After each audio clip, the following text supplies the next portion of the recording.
Assalamualaikum warahmatullahi wabarakatuh. Innal hamdalillah nahmaduhu wa nasta'inuhu wa nastaghfiruh wa na'udzu billahi min syururi anfusina wa min sayyiati a'malina may yahdihillahu fala mudhillalah wa may yudlil fala hadiyalah. Asyhadu an la ilaha illallah wahdahu la syarikalah wa asyhadu anna Muhammadan abduhu wa rasuluh. Allahumma shalli ala nabiyyina Muhammadin wa ala alihi wa sahbihi ajmain. Amma ba'd. Innal insana la zolumun kafar. Apa artinya? Dan dia Allah telah memberikan kepadamu segala apa yang kamu mohonkan kepadanya. Jadi apa saja yang kita mohonkan sudah kita peroleh kan? Kalaupun belum saat ini di dunia, nanti di akhirat dipenuhi enggak? Allah ingkar janji enggak? Allah ingkar janji enggak? Tidak. Kalau manusia gimana Pak? Ya samalah dengan pilkada itu kan. Umumnya apa Bu? Ingkar janji. Bapak Ibu kita sering dengar plesetan-plesetan lah itu. Katanya pilkada dan pilkab kan bedanya tipis. Masih ingat Bu?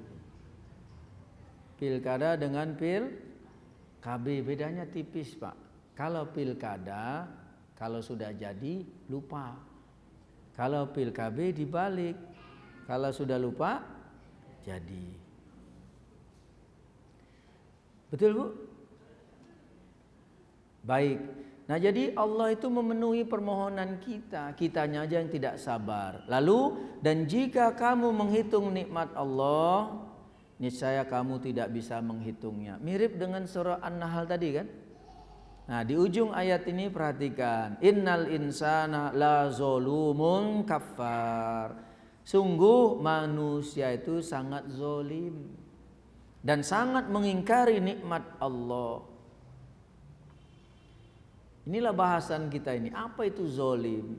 Yang sudah menjadi bahasa kita. Itu larangan keras. Banyak hadis-hadis menyinggung tentang larangan berbuat zolim.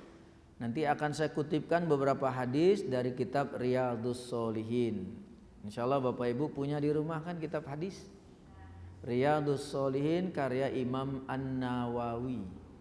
Ada 2 jilid itu. Nah nanti khusus ya larangan berbuat zolim babnya yang ke-26 itu. Baik Bapak Ibu saya boleh coret-coret supaya melengkapi bahasan kita ini. Tentang zolim. Semula dari bahasa Arab zulmun. Zulmun artinya gelap. Gelap ya. Kalau bahasa bule kan dark ya Bu ya. Kalau bahasa Jawa apa? Peteng. Bahasa Sunda? Gelap apa Bu? Poek. Benar Bu? Bahasa Padang apa Bu? Kalam. Kelam. Ya benar Bu ya? Nih. Gelap. Jadi kita dilarang berbuat zolim. Kita lihat dulu backgroundnya ini. Ini gelap. Pelakunya disebut fahuwa zolimun. Ini orangnya nih isim fa'il pelakunya. Tapi dialih bahasakan bahasa kita, zulmun atau zolim dianggap sama sajalah, ditransliterasi menjadi kezoliman. Kan di Indonesia kan itu aniaya Bu ya. Aniaya. Jadi ini larangan keras dalam bentuk dan nama apapun dilarang. Secara istilah diartikan kezoliman ini adalah meletakkan sesuatu bukan pada tempatnya.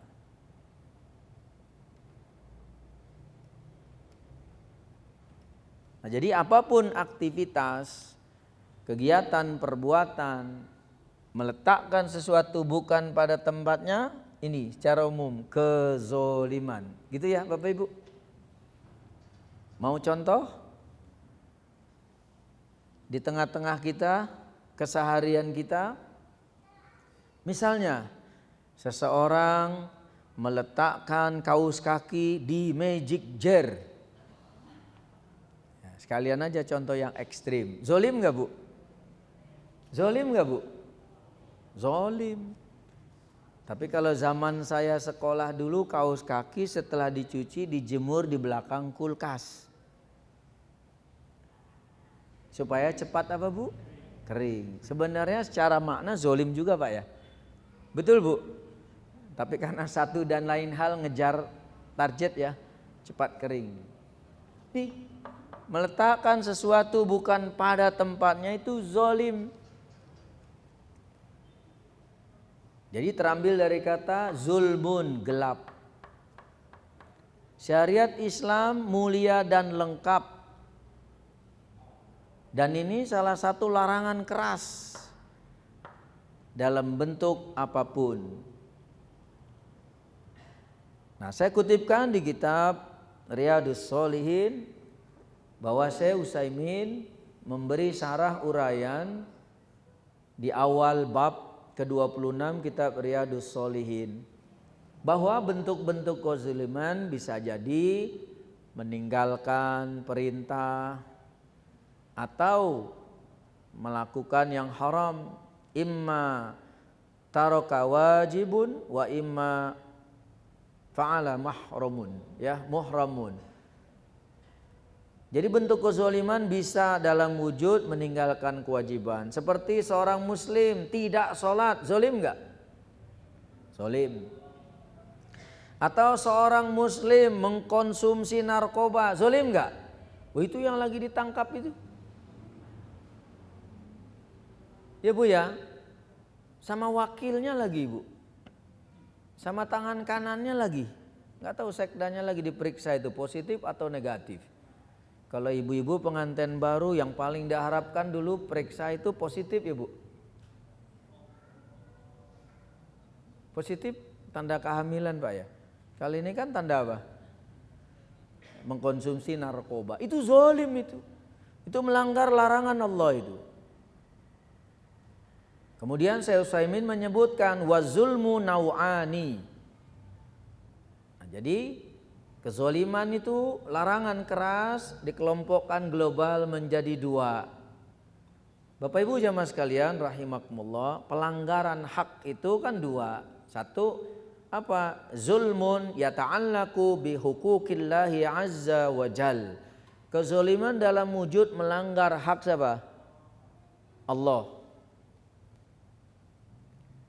Atau yang kedua, zulmun yata'allaku bi huquqil ibad. Kezaliman dalam wujud melanggar hak sesama manusia. Jadi kezaliman ini bisa dibagi dua ini. Pelanggaran menyangkut hak Allah atau hak sesama manusia. Dua-duanya nggak boleh, dosa besar ini. Mana contohnya nih hak Allah yang paling besar itu adalah syirik. Yang paling besar syirik. Menyekutukan Allah Subhanahu wa taala.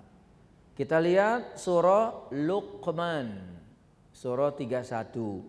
Tadi sudah berapa surah Bapak Ibu? Yang tadi kita singgung satu An-Nahl ayat 18, Ibrahim ayat 34. Sekarang surah Luqman ayat 13. Surah 31 ayat 13. Nah, kita dapati penjelasan ini. Kezaliman yang besar yaitu syirik. Yaitu di dalam surah Luqman ayat 13. Allah Subhanahu wa taala berfirman, wa idh qala Luqmanu libnihi wa huwa ya'izuhu ya bunayya la tusyrik billah innasyirka la zulmun azim. Ada kata zulm. Apa artinya? Dan ingatlah ketika Luqman berkata kepada anaknya. Jadi Luqmanul Hakim orang soleh, bukan nabi. orang yang soleh, orang yang baik-baik. Berkata kepada anaknya ketika dia memberi pelajaran kepadanya, ya bunayya, wahai anakku, la tusyrik billah, janganlah kamu mempersekutukan Allah. Innasyirka la zulmun azim. Sesungguhnya mempersekutukan Allah adalah benar-benar apa itu? Kezoliman yang besar. Karena menyangkut hak Allah. Allah Maha Esa, ya, dituding, dianggap, bahkan diyakini, berbilang, nauzubillahi min dzalik. Itulah kezoliman besar ini. Menyangkut hak Allah ini, syirik, dosa besar. Menyekutukan Allah. Surah apa tadi? Ayat? Baik, sudah 3 surah ya Ibu, Bapak. Nanti disalin, ulangan biasanya keluar ini. Ya.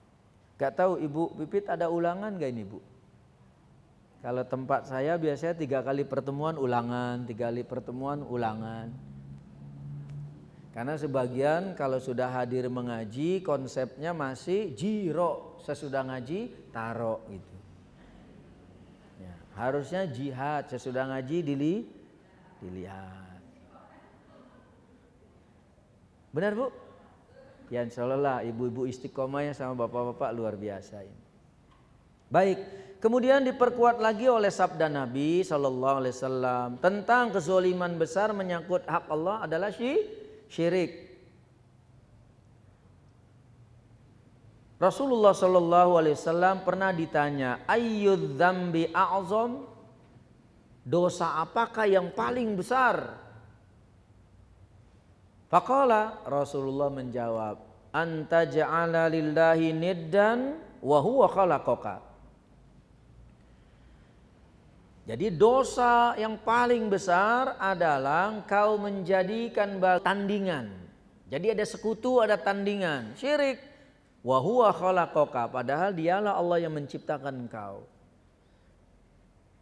Jadi kezoliman terbesar adalah syirik, menyekutukan Allah, tidak terampuni kecuali taubat itu. Kemarin hari Rabu tepat 9 Maret berbarengan dengan libur nasional. Libur apa kemarin Bu? Ya dia mereka. Alhamdulillah kita rame Bu, kaum muslimin karena sholat gerhana. Rame Bu ya? Alhamdulillah Bu. Tapi sayang subuhnya masih sepi. Ya subuhnya sepi, sholat gerhananya, tapi alhamdulillah Pak masih mau sholat.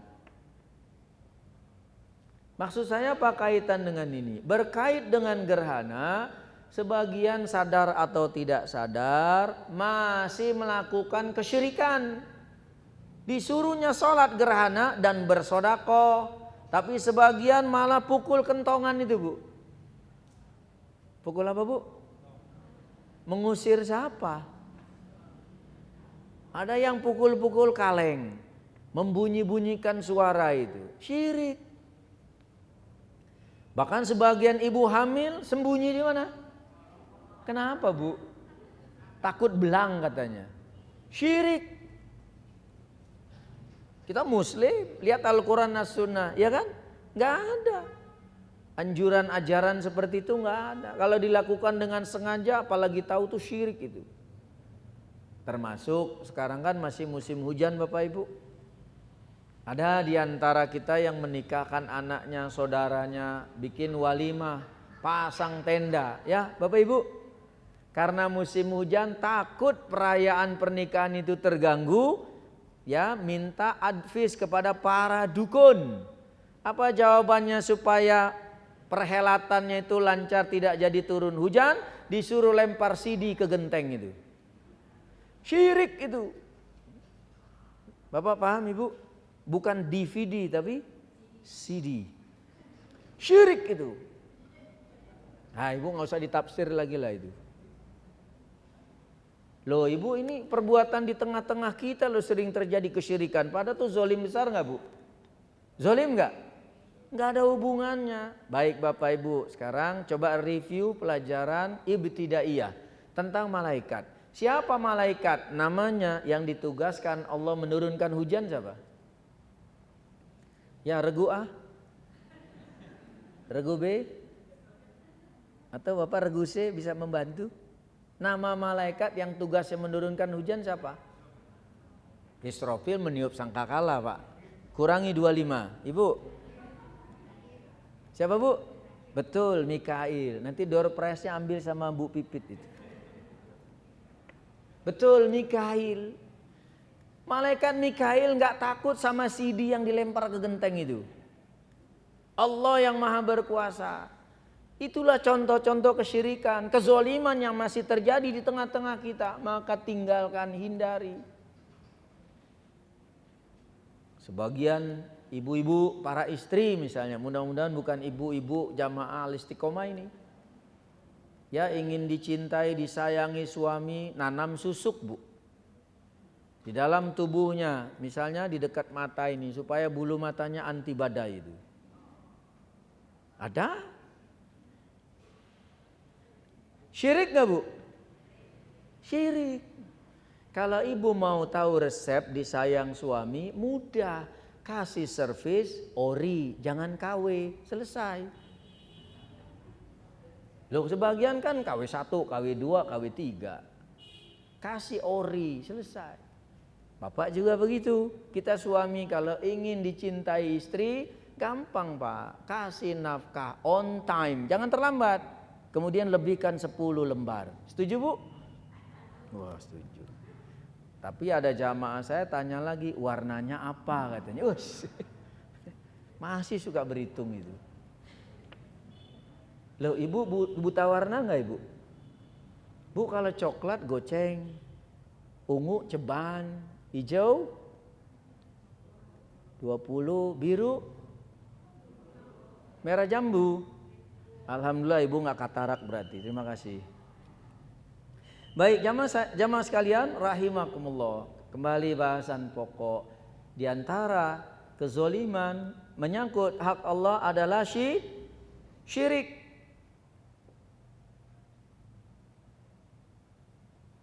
Kemudian wayalihi berikutnya az-zulmu fil kabair.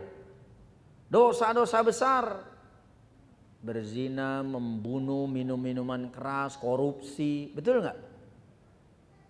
Barulah berikutnya summa zulmu fis shaghair. Kezoliman dalam bentuk dosa-dosa kecil, itu juga zolim itu.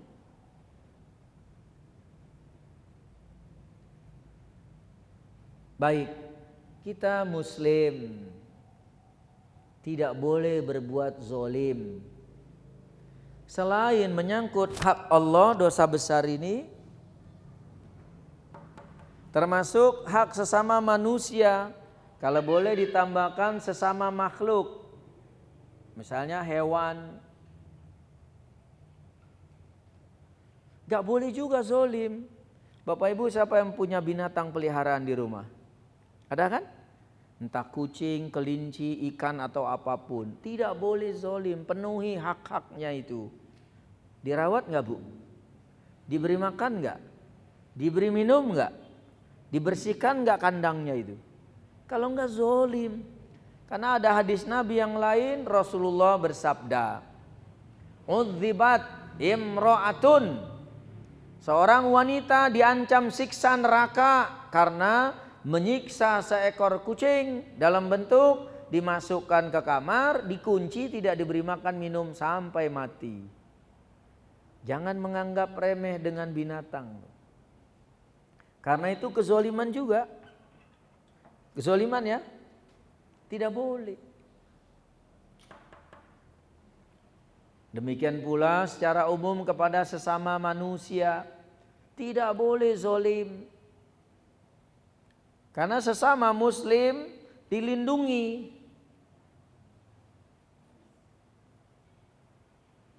Dalam hadis yang lain Rasulullah menegaskan, kita sesama muslim, al-muslimu lil muslimi haramun. Seorang muslim dengan muslim yang lainnya diharamkan, artinya tidak boleh mengganggu ya hak-haknya, damuhu wa maluhu wa irduhu. Itu kezoliman sesama manusia itu. Jadi dilarang mengganggu, merusak apanya? mencabut nyawanya, membunuh tanpa sebab, merusak nama baiknya, mengambil hartanya tanpa izin pemiliknya, itu zalim nggak Bu? Ibu zalim nggak sama suami? Alhamdulillah, mungkin tempat lain kali suka zalim sama suaminya. Bentuknya apa? Suami tidur pulas, dompet geletak di meja, itu diaudit Bu. Itu zalim loh Bu. Sebagian menerapkan program BI kan 3D Pak. Masih ingat Ibu? Dilihat, diraba, di terawang ini. Itu zalim itu. Kenapa nggak minta izin? Kecuali suaminya mampu, medit, nafkah tidak tercukupi, boleh ngambil? Tanpa izin, boleh nggak? Sebatas apa? Oh, jangan sekalian lebaran katanya. Oh, jangan. Karena ada di hadis yang lain, seorang suami Pak, pelajaran buat kita ini para suami. Namanya Abu Sufyan, mampu tapi medit. Tahu medit Bu? Bakhil, bapet, ngoret, apa lagi Bu? Tengkok celong, buntut gasiran, pantat kuning. Kalau kata Uni Sampili Karyang. Mana nih? Ada Uni? Ya, itu pelit banget itu. Jadi Abu Sufyan pelit, maka istrinya Hindun melapor pada Rasulullah setelah diambil hartanya sebagian, bilang suamiku pelit. Padahal dia mampu, nafkah tidak tercukupi, aku ambil sebatas keperluan. Boleh? Boleh kata Rasulullah. Jadi Bapak kalau nanti Bapak pelit diambil istri, boleh Pak. Makanya suami jangan pelit, istri jangan zolim. Betul Bu? Dua-duanya kan akur nggak Bu? Akur ya? Nggak boleh saling menzolimi. Nah sekarang istri juga begitu, jangan zolim dong sama suami. Karena sebagian suka zolim Bapak Ibu. Contoh jujur loh Bu, mudah-mudahan bukan ibu jamaah istiqomah ini. Ya, di beberapa tempat seorang istri menzolimi suaminya. Ketika suaminya pulang itu dari luar, mau masuk rumah beri salam pula, Assalamualaikum. Itu jarang yang langsung menjawab Bu, merespon. Tapi kalau tukang sayur lewat, yur, itu langsung itu. Zolim nggak Bu? Zolim nggak? Padahal yang prioritas siapa? Suami apa sayur? Betul?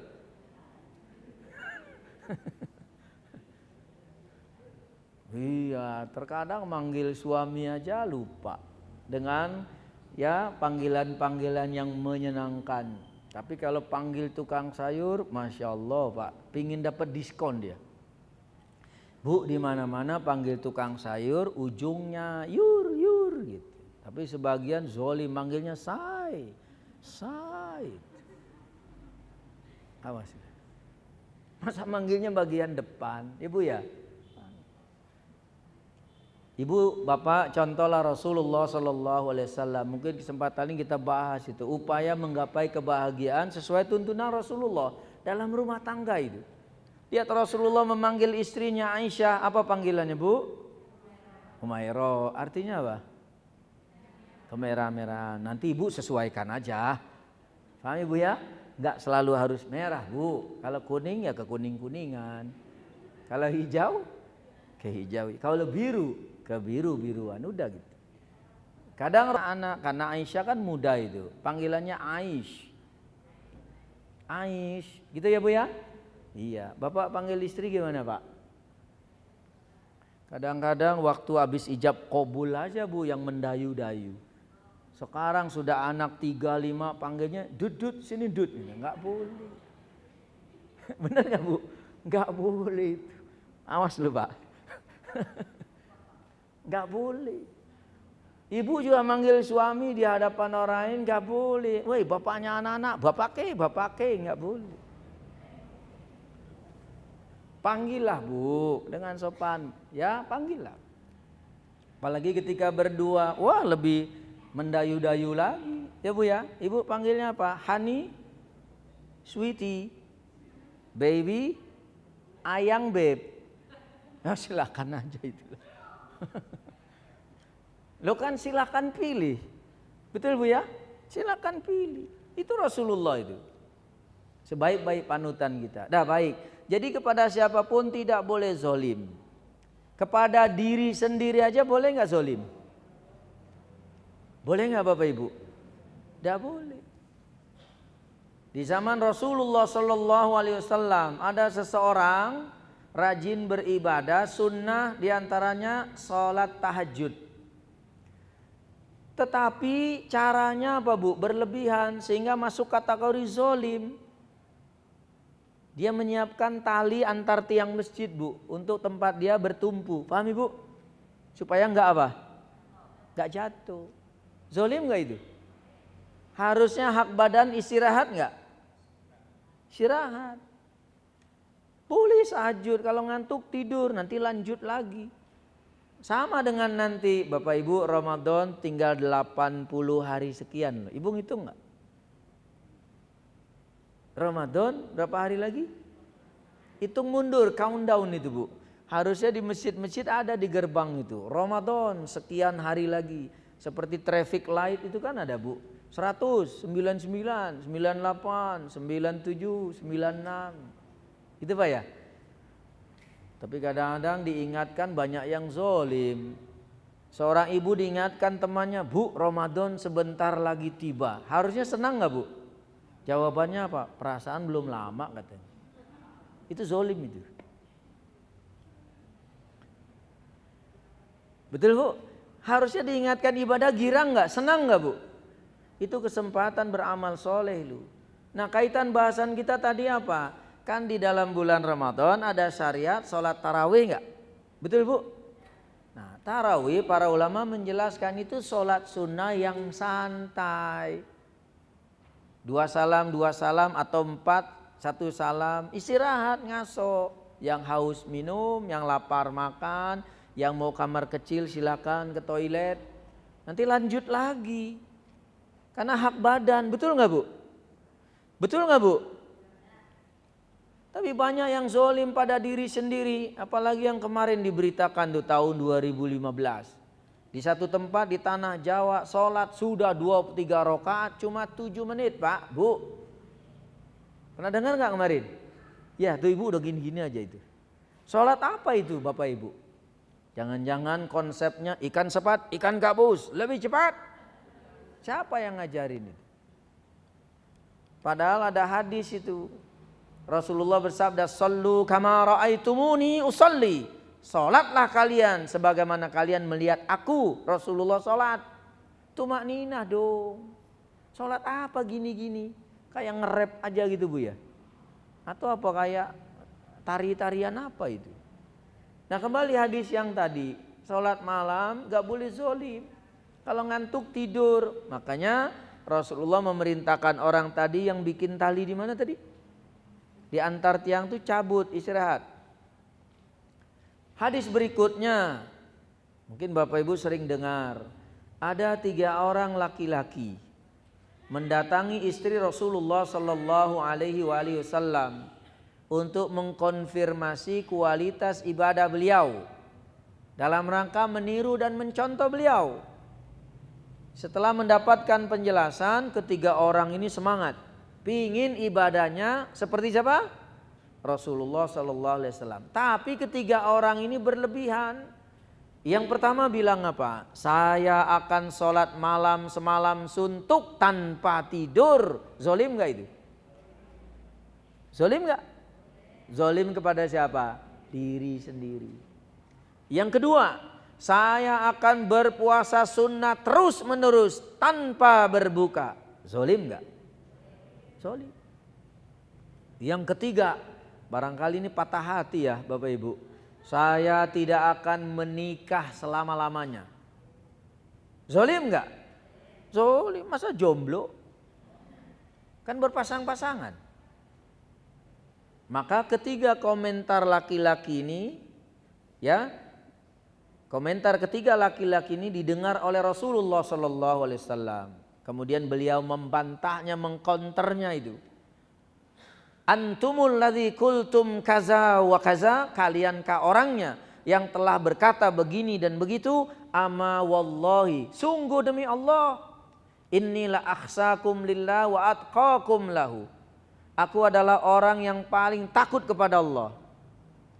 Kan sebaik-baik manusia yang kualitas ibadah terbaik kecuali Rasulullah kan? Wa atqakum lahu, kata Rasulullah, dan aku adalah orang yang paling bertakwa kepada Allah. Lakinni, meskipun demikian. Lihat, Rasulullah sebaik-baik makhluk dalam hal beribadah yang sunnah, unsur kemanusiaannya tidak dihilangkan. Maka membantah ketiga komentar tadi. Ana usolli wa arkudu, kata Rasulullah. Betul aku sholat sunnah malam, tapi aku juga tidur. Karena badan punya hak gak bu? Istirahat kan? Istirahat. Coba aja kalau kita maksa ngoyo. Tahu ngoyo bu? Maksa ya? Maksa diri sendiri. Kan zolim pada diri sendiri. Sholat malam padahal ngantuk. Gak usah sholat malam, sholat yang wajib aja. Ya bu ya, kan ada hadis Nabi yang lainnya. Kondisi sementara dalam keadaan darurat, boleh seseorang mentakhir, menunda sholat 3. 1 dalam keadaan ngantuk berat. Betul? Boleh gak bu? Loh, daripada ngawur. Tahu ngawur bu? Bacaannya, ucapannya kemana-mana. Kadang kita yang normal aja ngawur. Baca Al-Kafirun aja gak ketemu-ketemu. Wala ana, wala antum, wala ana, wala antum, wala ana, wala antum. Mutar aja itu ya bu ya. Apalagi ayat yang mirip. Di awalnya bacanya wattini wazzaitun, waturi sinin. Begitu di tengah menjelang akhir. Illalladzina amanu wa amilus solihati watawasau bil haqqi watawasau bis. Salah itu. Harusnya kemana? Illalladzina amanu wa amilus solihati falahum. Betul nggak? Nah itu ngawur itu. Nah baik. Jadi itu yang pertama. Kata Rasulullah, aku betul sholat sunnah tapi aku juga tidur. Nah kembali yang tadi, dibolehkan menunda mentakhir sholat karena kondisi darurat. 1 orang ngantuk berat, 2 orang lapar berat. Paham ibu? Sudah tersaji, tapi kalau nggak tersaji janganlah bu. Ya bu ya, ada hadis Nabi, idza hadarul asya wa uqimatis shalah fabda'u bil asya. Ini malam ini, apabila sudah tersaji makanan malam, waktu sholat isya tiba, maka dahulukan apa? Makan. Itu yang berhajat. Kan lebih baik makan ingat sholat daripada sholat ingat makan. Jadi kalau lapar berat, oke. Yang ketiga, orang menahan hadas Bapak Ibu. Boleh ditunda, udah tunaikan dulu itu. Apa setoran tunai, apa clearing, apa RTGS bu. Ya kan ada hajat, ke toilet. Jangan maksa-maksa ingin berjamaah kloter pertama pak. Tapi dia nahan hadas, sampai sholatnya nahan-nahan kayak Gangnam Style gini. Masih ada bu Gangnam Style? Nahan itu nggak boleh, nggak khusyuk itu. Nah kembali yang tadi Rasulullah membantah ketiga orang ini. Yang kedua, ana asumu wa uftiru, kata Rasulullah. Betul aku puasa, tapi aku juga berbuka. Yang ketiga, wa atazawwajun nisa, dan aku menikahi wanita. Faman raghiba an sunnati falaisa minni. Siapa yang membenci sunnahku, tata cara beragamaku, orang itu bukan golongan aku, kata Rasulullah. Jadi kalau taat pada Rasulullah, menikah dengan wanita lawan jenis. Nanti akan saya bahas tuh bentuk kezolimannya itu, penyimpangan seksual. Zolim, masa jeruk makan jeruk? Bapak Ibu jamaah sekalian, rahimakumullah. Itu yang menyangkut hak sama manusia. Nih kepada diri sendiri aja dilarang. Kalau contoh tentang melanggar hak Allah, ya melanggar larangan Allah juga sudah dicontohkan, yaitu bapak moyang kita siapa? Ibu, bapak moyang kita siapa? Ada. Karena ada pendapat lain, Profesor Darwin. Siapa itu bu? Nah itu dia aja, kita mah enggak itu. Itu dia aja itu. Karena sesuai Al-Quran dan As-Sunnah, bapak moyang kita manusia pertama siapa? Adam. Kemudian Allah menciptakan pasangannya siapa? Hawa. Hawa apa ya? Alhamdulillah masih ingat namanya. Sebagian lupa. Siapa istri Nabi Adam? Nyonya Adam. Itu nggak benar itu. Paham Ibu ya? Dah. Mereka berdua semula tinggal di surga kan? Bapak Ibu buka surah Al-Baqarah ayat 35. Surah Al-Baqarah surah 2 ayat 35. Baik.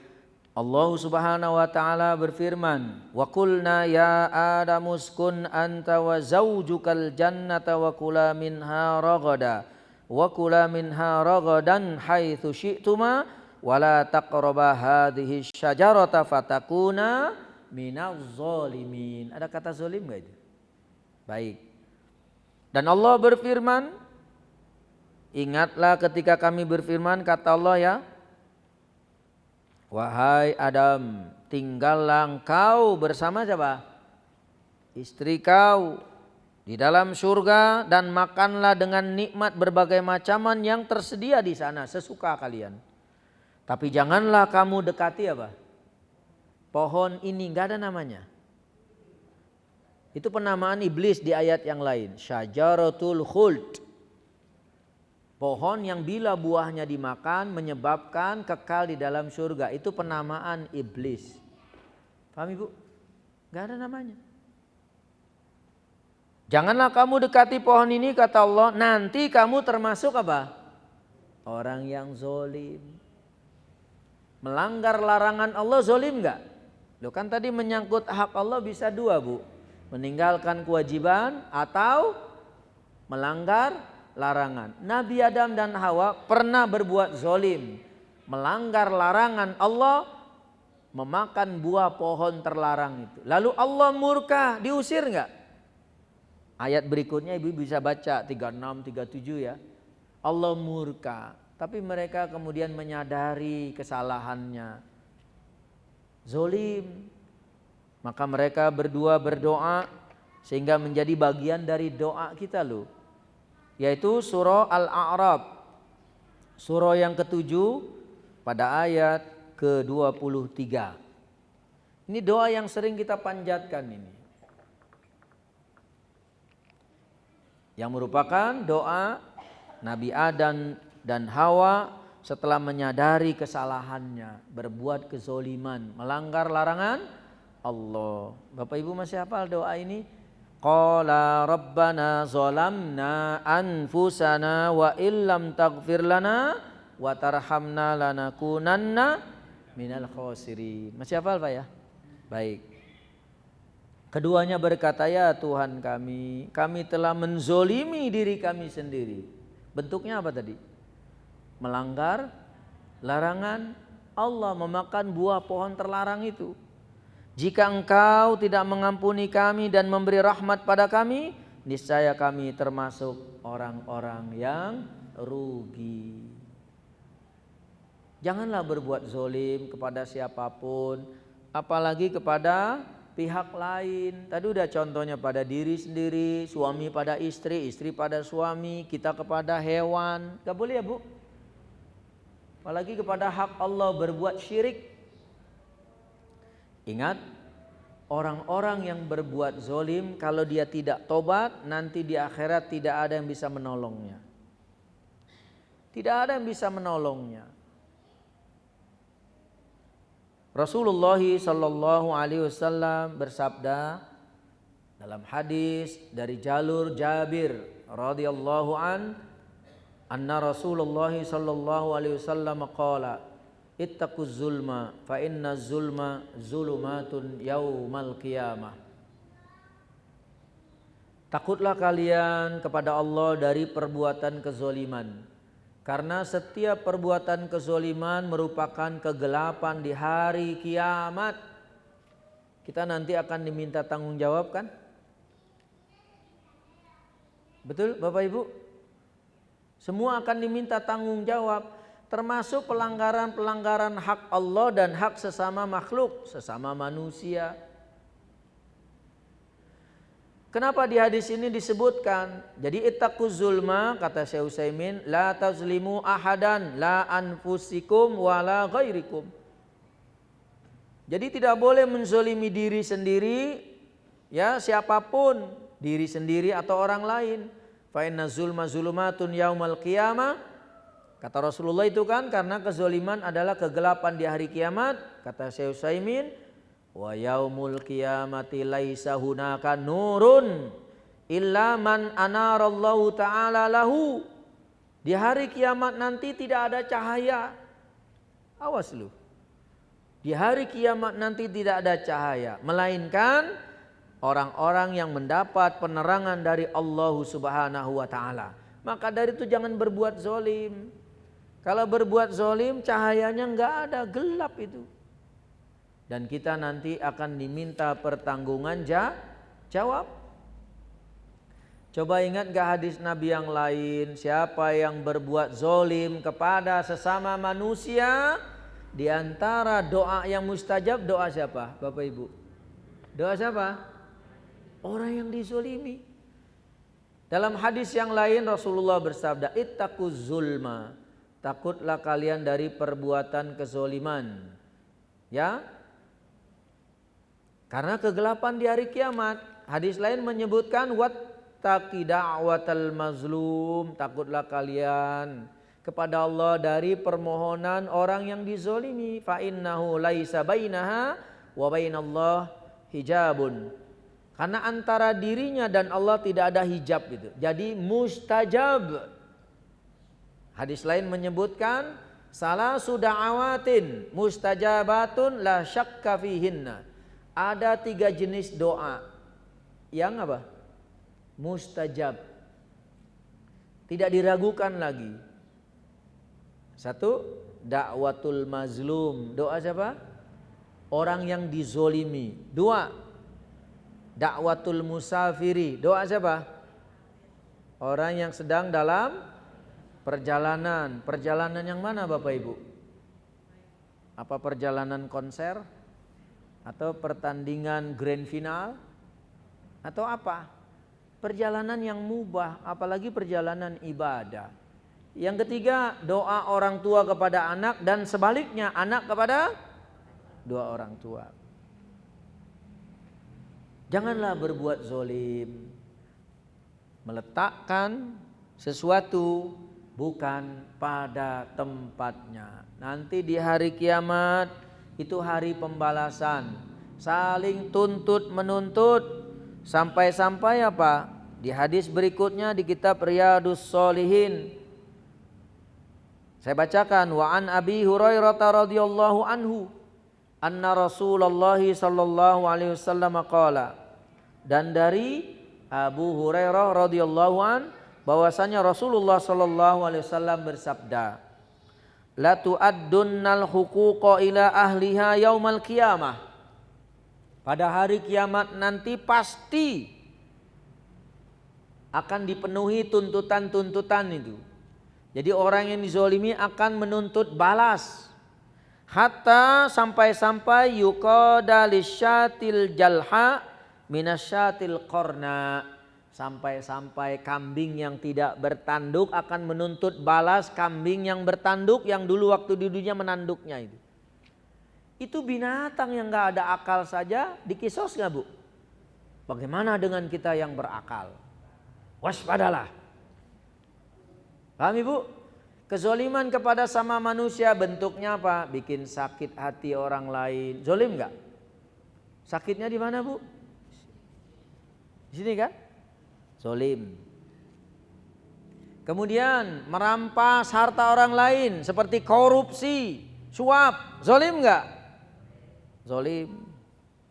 Apalagi yang suka makan di kantin ya Pak. Umumnya kita ini laki-laki. Kalau ibu-ibu mah jarang, malunya besar dia itu. Karena ada ini anak-anak sekolah ini makannya di warteg, rumusnya darmaji, daharnya 5 ngakunya siji. Berarti zolimnya 4 itu. Ibu paham? Mengambil hak orang lain, pemilik rumah makan itu enggak bayar ya Pak.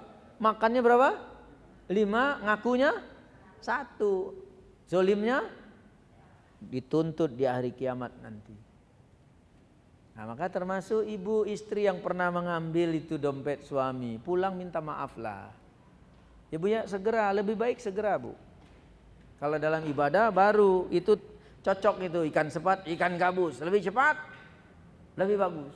Karena nanti dituntut lu. Dituntut. Jadi kambing saja yang tidak bertanduk menuntut balas nggak? Menuntut, apalagi kita sama manusia. Termasuk siapa saja yang berbuat zolim dalam bentuk apa? Merubah batas tanah, tahu nggak Bu? Merampas tanah orang lain. Termasuk kita dalam hal bertetangga loh. Kadang-kadang menzolimi pihak tetangga. Padahal Rasulullah bersabda, siapapun tetangga itu, man kana yu'minu billahi wal yaumil akhir fal yukrim jarahu. Siapa saja yang mengaku beriman pada Allah dan hari kiamat, hormati siapa itu? Tetangganya. Gak boleh diganggu walaupun kafir. Jangan mentang-mentang. Tahu mentang-mentang Pak? Ibu? Bahasa Jawa apa ojo dume ya Bu ya? Mentang-mentang kan? Mentang-mentang mayoritas, mentang-mentang ini. Ingat walaupun kafir punya hak loh. Seorang muslim memutar radio pengajian, murattal, tapi memutarnya volumenya mentok Bu. Sampai tetangganya terganggu enggak? Dan bahkan kasih kode di dindingnya itu. Tanda apa itu? Zolim enggak itu? Zolim enggak? Enggak boleh. Termasuk ibu bertetangga, kalau mau rehab rumah kan banyak pekerja berisik, minta izin dong. Bu, Pak, mohon maaf, saya besok mau rehab rumah, banyak pekerja, maaf kalau terganggu ada bising-bising. Kalah sama orang kafir tuh di gedung-gedung bikin spanduk tuh. Ya kan? Mohon maaf for the time being, untuk sementara waktu apa? Itu di jalanan juga gitu. Maaf tadi saya terlambat karena muternya macet. Ya, sementara waktu jalan Anda terganggu. Minta maaf, hak orang. Banyak diperbincangkan kalau di jalanan dikasih tanggul, zolim nggak Bu? Zolim nggak Bu? Kasihan lu, kasihan lu. Yang wajar-wajar aja lah. Dah, karena nanti berat. Diminta pertanggungjawaban di hadapan Allah Subhanahu wa taala. Dah baik, sebelum masuk tentang ya penyimpangan seksual, salah satu bentuk kezoliman, meletakkan sesuatu bukan pada tempatnya, kita lihat. Yang tadi kezoliman merampas hak orang lain. Wa an Aisyah radhiyallahu anha, dari Aisyah radhiyallahu anha. Siapa Aisyah tadi? Yang dipanggil siapa Pak? Humair. Bapak manggil istri apa Pak? Memalu dia. Enggak apa-apa Bu. Anna Rasulullah sallallahu alaihi wasallam qala, bahwasanya Rasulullah pernah bersabda, man zalama qaida shibrin minal ard, siapa yang merampas tanah orang lain sejengkal, bukan semeter Bu, berapa? Sejengkal. Kurang dari itu pun enggak boleh zalim. Ini contohnya sejengkal, tuwiqahu min sab'i aradin, maka nanti di akhirat dia akan dikalungkan, ya Bu ya, disuruh menanggung beban 7 lapis bumi. Sanggup nggak? Wah ini Bu hadis BPN nih Bu, tahu BPN? Badan Pertanahan Nasional Agraria Pak. Kan yang suka ngukur-ngukur tanah, patok-patok siapa Bu? Supaya nggak zolim nih, jangan. Termasuk ibu dalam hal bertetangga. Ayo saya tanya, contoh, ibu di rumah punya pohon kan? Nanam pohon apalah gitu. Tapi ketika dahannya melebar sampai masuk ke halaman tetangga, minta izin enggak? Minta izin enggak? Kalau enggak berkenan dia potong. Sudah enggak minta izin, nyampah terus, buahnya ibu, sampahnya zolim enggak Bu? Zolim. Ya, itu keseharian gitu loh, awas lu. Enggak boleh. Atau kadang-kadang rumahnya dempet kopel ya Bu, kopel.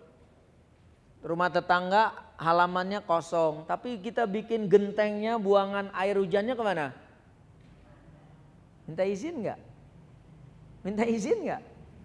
Nah, ini kalau disurvei kayaknya nggak lulus semua ini. Dalam bab ini kita umumnya masih ya sering berbuat zolim. Takutlah kepada Allah, sebagaimana Rasulullah bersabda, hati-hati loh Bu, kita masih hidup Bapak. Kalau ada tuntaskan sekarang, minta maaf. Jangan sampai terbawa mati. Pengadilan di akhirat begitu dahsyat. Saya bacakan hadisnya. Wa an Abi Hurairah radhiyallahu anhu anin Nabi sallallahu alaihi wasallam. Dari Abu Hurairah radhiyallahu an dari Nabi sallallahu alaihi wasallam qala, bahwasanya beliau bersabda, man kanat indahu maslamatun li akhihi, siapa saja yang pernah menzolimi saudaranya dalam bentuk apapun, min irdihi au min syai'in, apakah merusak kehormatannya, mengambil hartanya, itu ya Bu, apapun bentuknya, falyatahallalhu minhul yaum, maka hendaknya segera dituntaskan, minta dihalalkan saat ini juga, sepanjang hayat masih dikandung badan. Mengapa? Qabla an la yakuna dinarun wala dirhamun, sebelum datangnya hari kiamat di mana dirham dan dinar materi sudah tidak berguna lagi. Kenapa? Kalau udah kadung hari kiamat tiba, bisa balik lagi nggak Bapak Ibu? Ada tayangan ulang nggak? Nggak ada. Mengapa? Pengadilan di akhirat nanti dahsyat loh. In kana lahu amalun sholih ukhidha minhu biqadri mazlamatihi wa in lam yakun lahu hasanatun ukhidha min sayyiati sahibihi fahumila alaihi. Ini keadilan Allah Subhanahu wa taala. Jadi siapa saja yang terlanjur berbuat zalim dan belum sempat menuntaskannya, maka di akhirat nanti dituntut enggak? Dalam bentuk apa?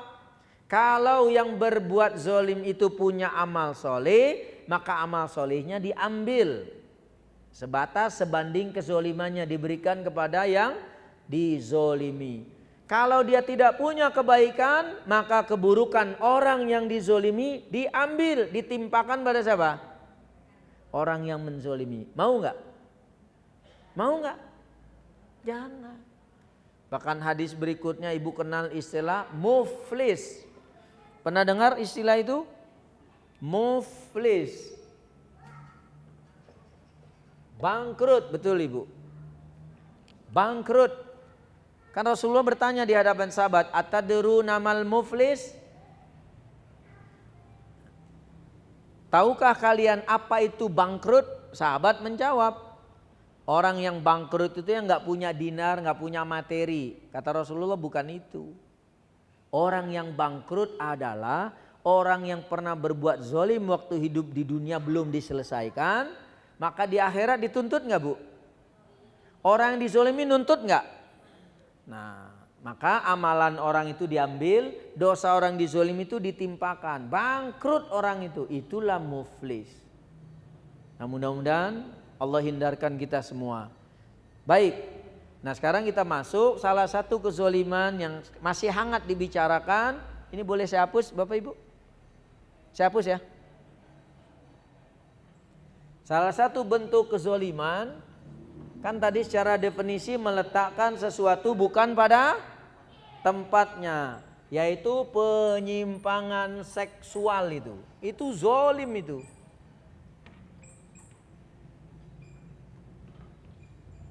Penyimpangan seksual ini.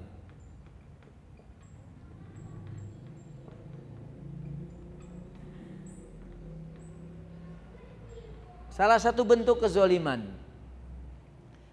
Ibu, lawan zolim secara makna tadi kan meletakkan sesuatu bukan pada tempatnya. Lawannya adil. Kalau adil meletakkan sesuatu pada tempatnya sesuai porsi dan kebutuhannya. Nah, Allah Maha Adil, menciptakan manusia berpasang-pasangan enggak? Kita lihat surah Al-Hujurat 49 ayat 13. Surah 49 ayat ke-13. Bahwasanya Allahu Jalla wa'ala menciptakan manusia berpasang-pasangan. Allah berfirman, ya Yuhannas, wahai manusia, inna khalaqnakum min dzakarin wa unsa. Sesungguhnya pada mulanya kami menciptakan kalian dari perpaduan seorang laki dan perempuan yang namanya manusia berpasang-pasangan, zakarun, laki-laki dan perempuan, unsa. Gini ya, male, female, kan gitu Bu. Ya Pak. Siapa laki-lakinya? Adam. Siapa perempuannya? Hawa. Ini sepasang. Lalu kenapa ada yang suka sejenis? Zolim gak Bu? Zolim gak? Kan definisinya tadi apa? Meletakkan sesuatu bukan pada tempatnya. Itu dosa besar. Sampai-sampai Rasulullah bersabda di suatu hadis yang lain, man wajadtumuhu ya'malu amala qaumi Lut, siapa saja yang mendapati orang memperbuat perilaku kaum Nabi Lut, faqtulul fa'ila wal maf'ul, bunuh dua-duanya. Itu kalau syariat Islam. Kenapa itu penyakit berbahaya dan menular, tapi bisa disembuhkan kalau taubatan nasuha. Kezoliman ini tidak boleh dibiarkan. Makanya kita disuruh memperhatikan benar-benar kezoliman ini terjadi di zaman siapa? Nabi siapa? Nabi Lut. Bapak Ibu kenal Nabi Lut? Nah, saya tulis dulu. Ibu nanti PR boleh? Bu Pipit saya kasih PR boleh ya? Baik. Ibu, di dalam Al-Qur'anul Karim kisah informasi tentang penyimpangan kaum Nabi Lut tercantum di 9 surah yang berbeda ini. Tapi ayatnya cari sendiri PR boleh Bu? Nanti kumpulkan boleh Bu? Pakai email boleh? Ya 9 surah ini menyangkut apa? Penyimpangan di zaman Nabi Lut. Pertama surah apa saja ini? Surah 7 Al-A'raf, surah Hud 11, surah 15 Al-Hijr, surah Al-Anbiya 21, kemudian surah Asy-Syu'ara 26, surah An-Naml 27, surah Al-Ankabut 29, surah As-Saffat 37, surah Al-Qamar 54. Ini 9 surah ini Bu. Tapi ayatnya cari sendiri ya. Boleh kerja kelompok boleh Bu. Ketua kelasnya siapa? Bu Ayu atau Bu Pipit? Ya nanti cari Bu. Ini surah-surahnya, ayatnya cari sendiri. Jadi ini 9 surah loh ini. Baik. Saya ringkas saja. Bu kita sampai jam 3 jam berapa Bu? Biasanya sampai jam berapa? Jam 3 ya? Baik, insya Allah jam 3 tank kita selesai. Bapak Ibu jamaah sekalian rahimakumullah. Jadi ini salah satu bentuk kezoliman, yaitu penyimpangan seksual. Yang tadi sudah kita singgung, pelanggaran hak Allah, pelanggaran hak manusia. Ini bisa menyangkut dua-duanya ini. Dua-duanya enggak? Hak Allah dan hak manusia. Bapak Ibu jamaah sekalian rahimakumullah. Kalau kita buka kitab tafsir Ibnu Katsir, kita lihat struktur silsilah nabi. Ada Nabi Ibrahim, bapak para nabi kan? Baik, bapaknya namanya Azar. Adanya di surah 6 ayat 74. Di situ disebutkan nama bapak Nabi Ibrahim. Jadi Azar ini punya anak Ibrahim dan juga punya anak namanya Haran. Ya. Tapi bukan jadi nabi Bu, manusia biasa nih, Haran. Jadi Azar di kitab tafsir Ibnu Katsir dijelaskan punya anak Ibrahim jadi nabi dan juga Haran. Haran manusia biasa. Tapi Haran ini punya anak jadi nabi namanya Lut. Nah ini. Baik, jadi apa hubungan Nabi Ibrahim dan Nabi Lut? Om dan keponakan. Ini om, ini keponakan. Baik, nanti ibu baca ini di surah ini nih, Hud dan Al-Hijr. Ringkasnya begini, Allah mengutus malaikat, beberapa malaikat menjumpai Nabi Ibrahim dan Nabi Lut. Pertama menjumpai Nabi Ibrahim. Maksud tujuannya apa? Satu, memberi kabar gembira bahwa istri beliau yang pertama akan melahirkan anak. Kan istri yang keduanya sudah punya anak. Siapa bu? Istri keduanya siapa? Hajar. Anaknya siapa? Ismail yang diperintah disembelih kan? Baik. Nah malaikat itu datang memberi kabar gembira. Istri beliau yang pertama siapa? Sarah. Sarah ini nanti akan hamil dan punya anak laki siapa? Ishak. Dan Ishak pun akan punya, jadi nabi lagi, punya anak Yakub yang nama lainnya Israel gitu loh. Jadi itulah maksud kedatangan malaikat. Pertama memberi kabar gembira. Nanti ibu bapak ini ya surah Hud dan Al-Hijr dibaca itu. Tujuan kedua kedatangan para malaikat utusan Allah itu yaitu akan mengunjungi nih keponakan Nabi Ibrahim siapa? Lut yang tinggal di satu daerah namanya Sodom. Namanya apa? Kota Sodom. Di mana kaumnya Nabi Lut ini melakukan penyimpangan ini bu. Namanya apa? Homoseksual. Nah jadi tujuan yang kedua malaikat ingin mendatangi Nabi Lut mengabarkan supaya bergegas tengah malam tinggalkan kota Sodom. Karena di waktu subuh Allah akan timpakan azab kepada kaumnya. Karena berbuat zolim. Kezolimannya apa? Nih. Homoseksual. Jeruk makan jeruk. Laki doyan laki. Kalau sekarang kan tren jadi apa bu? Bapak? Wah ini. Berkembang kan? Kalau zaman Nabi Lut laki sama laki. Makanya penyimpangan itu digabungkan ini bu. Kalau L lesbian perempuan sama perempuan, G-nya apa pak? Gay, laki sama laki. B, biseksual, dua-duanya oke, kanan kiri, ACDC. Kalau T siapa bu? Pak, transgender, merubah kelamin, itu haram semua ini. Zolim, penyimpangan seksual, kecuali yang menu, itu halal bu. Ibu mau tahu bapak? LGBT. Lepet, gehu, bala-bala, tempe. Nah itu top tuh. Lepet yang dibungkus. Tahu lepet? Gehu, gehu. Tahu isinya toge. Oh, bala-bala. Bakwan. Ibu menunya Eropa bu. Luar biasa.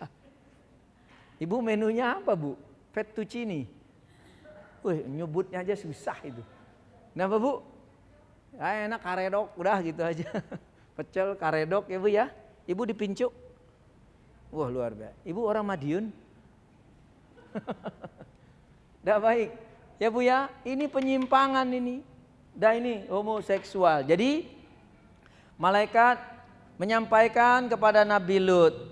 Tengah malam bergegas. Ajak keluarga dan kaumnya itu meninggalkan kota Sodom. Kecuali istrinya, istri Nabi Lut membangkang. Ikut diazab, mati itu. Walaupun dia normal tapi dia mendukung LGBT. Makanya orang yang mendukung LGBT walaupun dia tidak berbuat, awas kena azabnya itu. Kasih tahu itu. Siapa nama istri Nabi Lut yang membangkang itu? Gak ada bu, jangan coba-coba. Bu Lut, gak ada itu. Bagaimana kalau Nabi Nuh istrinya gak diketahui namanya, ibu panggil bunuh. Benar bu ya? Baik, Bapak Ibu jamaah sekalian. Nah akhirnya Nabi Lut setelah diberitahu malaikat bergegas. Pagi subuh itulah kaumnya yang menyimpang diazab. Bentuknya apa? Dibalik, di atas menjadi di bawah, bumi kemudian dihujani apa? Batu yang terbakar, sijil, hancurlah mereka. Nah sekarang kita lihat nih bentuk kezolimannya. homoseksual. Ibu bapak kalau agak vulgar dikit maafkan saya ya. Saya lagi menjelaskan. Boleh bu? Kalau enggak cukup sampai di sini. Boleh ya? Baik. Ini saya hapus. Penyimpangan kaum Nabi Lut homoseksual. Padahal Allah Maha Adil. Laki berpasangan dengan wanita. Secara umum, maaf, laki dan wanita ketika melampiaskan syahwatnya kita tahulah. Tapi kalau laki dengan laki ya bagaimana? Paham bu? Betul nggak? Akhirnya apa? Menyimpang lagi, menempatkan sesuatu bukan pada tempatnya. Bapak ibu, bagian belakang bahasa Arab kan dubur namanya. Ini umum ya, bagian belakang apa saja. Namanya dubur, kalau bahasa medis kan anus. Betul bu? Akhirnya mereka melakukan penyimpangan, menempatkan sesuatu bukan pada tempatnya. Maka terkenallah istilahnya sodomi. Paham ibu? Nih, zolim nggak bu? Tadi pengertiannya apa? Meletakkan sesuatu bukan pada tempatnya. Nih, sodomi diambil dari nama kota ini. Kalau menu yang enak, sotomi. Di mana bu? Di sini di mana bu? Bapak suka sotomi? Pakai risol nggak bu? Top itu. Kalau ibu udah pecel tadi, udah jangan ikut-ikut sotomi lagi. Baik ini bu, inilah zolim, meletakkan sesuatu bukan pada tempatnya. Jangan dengan sejenis, dengan istri sendiri seorang suami melakukan ini haram hukumnya, ya kan? Haram ini. Meletakkan sesuatu bukan pada tempatnya. Maka lihat dampaknya kalau orang berbuat zolim. Menurut ahli medis, siapapun yang melakukan ini paling mudah terjangkit penyakit HIV. Disebut AIDS. Di daerah mana itu kemarin yang terjangkit penyakit HIV sudah meninggal itu? Banyak sekali sekarang ini. Bapak Ibu ini nih. Janji Allah maha benar. Allah nggak pernah ingkar janji. Nih bentuk azabnya nggak harus di bumi dibalik, nggak harus ditimpakan batu terbakar. Nih. Ini kan sulit ngafalinnya Bapak Ibu. Bahasa bule lagi. Acquired immunodeficiency syndrome kan susah Pak Ibu. Dah di Indonesia kan aja mau. Ini bentuk kezaliman, meletakkan sesuatu bukan pada tempatnya. Ini AIDS. Anunya itu dipakai semaunya, dah selesai. Udah bu, udah dicatat? Anunya itu dipakai semaunya, zolim. Nah inilah contoh-contoh kezoliman ya yang harus kita hindari sejak dini. Bagi siapa saja yang terlanjur segeralah bertobat karena masih hidup. Allah Maha Pengampun enggak? Jangan diulangi lagi. Nah kalau menyangkut hak orang, orangnya masih ada minta maaf, berani nggak Bapak Ibu? Atau orangnya sudah meninggal, duitnya belum kita kembalikan gimana? Yang tadi Darmaji itu loh Pak, makan di kantin dulu 5 ngakunya siji 4 belum bayar, sekarang sadar orangnya udah meninggal. Gimana Bu? Duitnya dikemanakan?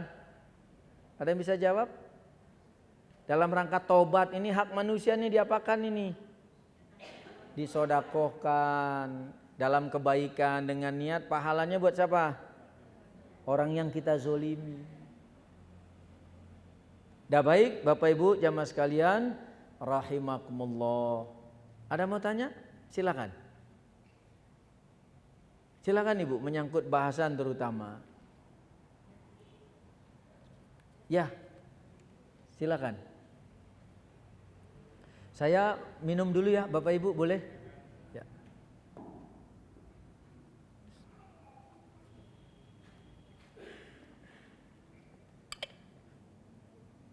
Terima kasih. Baik, terima kasih. Ada pertanyaan yang masuk. Pertama, jika kita pulang kerja capek, lelah dan ngantuk, lalu sampai di rumah kira-kira larut malam jam 10-an. Kemudian langsung tertidur. Lalu terbangun di jam 2 dini hari, bolehkah kita sholat isya jam 2 pagi tersebut? Ibu, kewajiban apapun yang belum ditunaikan lalu tertunda karena memang di luar kemampuan seperti ngantuk ini, ketika bangunnya ada hadis Nabi tentang sholat, siapa yang tertidur tanpa sengaja padahal dia belum sholat, maka kafarohnya waktu dia bangun itu kapanpun, segera kerjakan.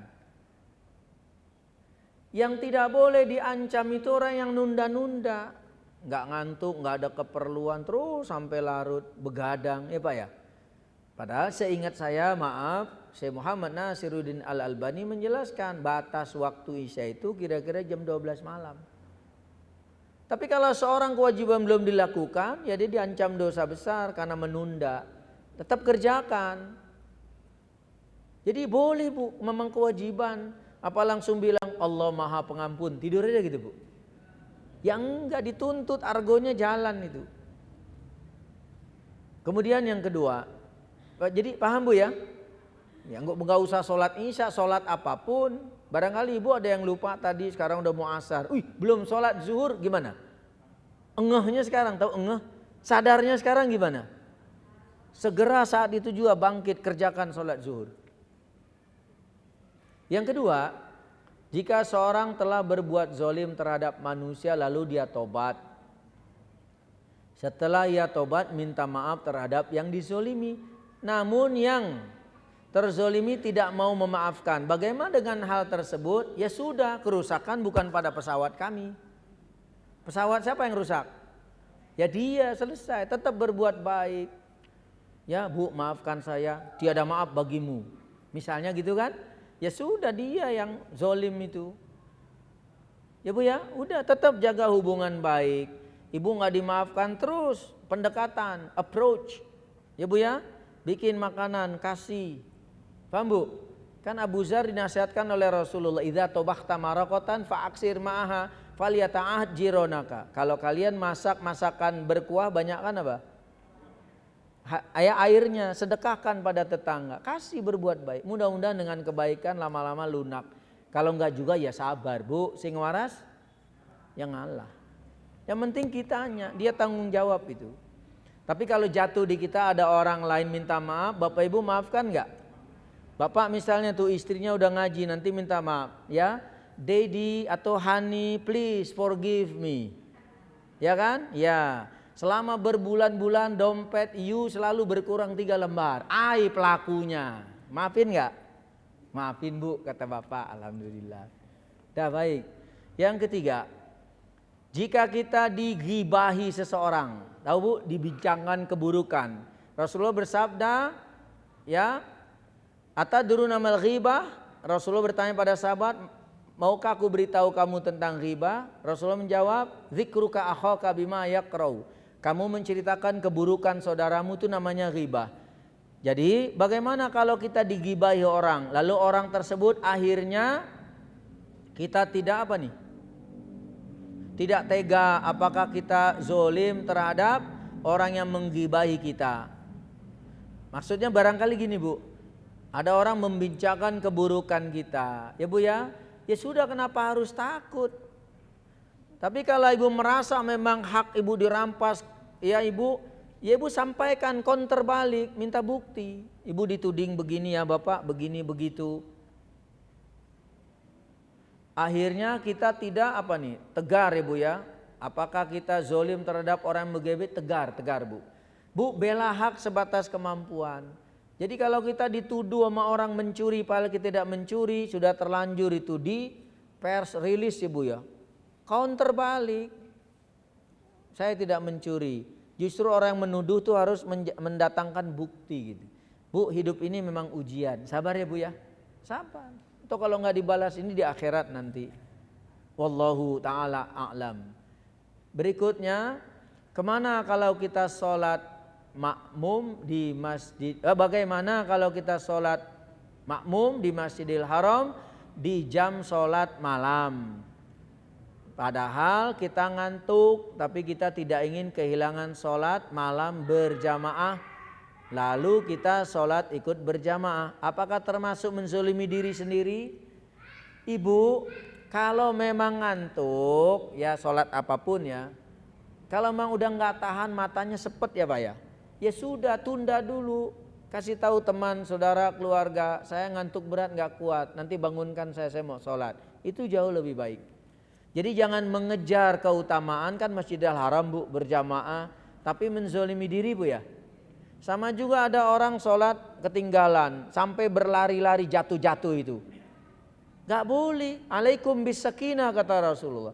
Datangilah tuh sholat berjamaah dengan tenang, perlahan-lahan, gak usah lari. Dapati apa yang rakaat itu lalu genapkan, sempurnakan apa yang tertinggal. Jadi tetap tidak boleh yang terbaik Bu ya, zolim. Bu, termasuk ibu wanita, istri, kalau puasa sunnah minta izin suami enggak? Minta izin enggak? Kalau syaratnya apa? Ya suaminya lagi di rumah Bu. Kalau suami sedang dinas 2 bulan keluar kota, gimana Bu? Ya nggak apa-apa, lanjutkan. Tapi kalau ibu ada suami tetap ngeyel ingin puasa sunnah, ibu zolim tuh pada suami. Dah terakhir, bagaimana hukumnya kalau saling menzolimi, membalas kezoliman orang yang menzolimi kita? Nggak boleh Bu. Kan ada ayat di dalam Al-Quran, idfa' billati hiya ahsan, balaslah. Ya Bu ya, keburukan yang orang lain lakukan pada kita dengan kebaikan. Mudah-mudahan dia tobat dan menjadi sahabat karib. Jangan Bu ya, masa kayak agama lain ditampar pipi kanan? Gimana Bu? Oh ngeles dong. Ibu ya, jangan kasih pipi kiri. Jadi biarkan saja orang zolim, setelah ibu bela, nasihati nggak mau, serahkan pada Allah. Doakan dulu kebaikan, jangan bilang ya Allah matiin aja itu orang, jangan. Ibu kayaknya setuju amat, yes katanya. Nggak boleh. Ya Allah berilah hidayah taufik kepadanya, maafkan kesalahan kami semua. Gitu, mudah-mudahan menjadi baik. Cukup Bapak Ibu?